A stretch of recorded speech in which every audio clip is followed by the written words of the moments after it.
Waliwo eddagala erikoleddwa mu Uganda nga ligenda kuyambako kulaba nga weetangira COVID kujjanjaba weebityo. Akadagala kano kayitibwa Covidex. Covidex ke kadagala kakoleddwa mu Uganda okulaba nga ate COVID-19 alinnyibwa ku nfeete. Munywanyi osiibye otya obulamu bugamba butya? Kubuuzaako nze Sonko Muhammad.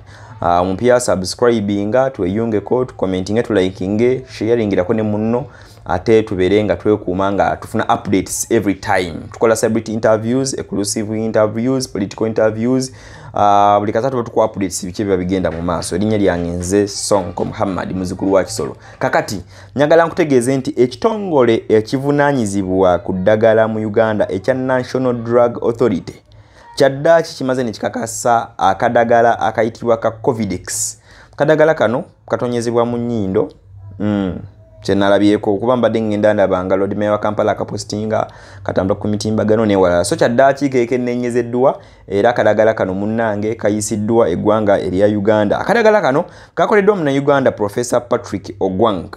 Professor Patrick Ogwang yayiza akadagala kano nakola bulungi nnyo era nabeera nga akassaawo kabeere nga tekayambako mu kulaba nga twetangira ekirwadde eki COVID-19 kayitibwa Covidex. So Covidex yatuuse dda ali katale. Sinategeera ssente entuufu ze katundibwa naye nga ate munnange kano kakozesebwa okujjanjaba ekirwadde ki COVID-19. So weezuula nti mulinamu ekirwadde kino noonya Covidex akoleddwa mu Uganda Professor Patrick Ogwang ayiza akadagala Covidex nti ate kagenda kulaba ate nga katuyambako okulaba nga tetufa COVID.